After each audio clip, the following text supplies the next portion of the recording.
teiksim, šis? Palīdzēt mazajam un vidējam uzņēmumam bieži vien nozīmē palīdzēt arī lieliem uzņēmējiem. Mēs, mazie vidējie uzņēmumi, individuālie komersanti, esam ļoti cieši saistīti ar pilsētas uzņēmējdarbības vidi, kā arī pilsētas iespēju piesaistīt investīcijas.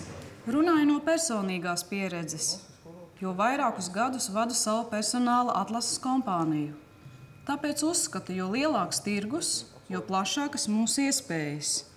Mazais un vidējais bizness vistiešākā veidā dod iespēju uzņēmīgiem un talantīgiem cilvēkiem atklāt savu potenciālu un spērt pirmos soļus uzņēmējdarbībā.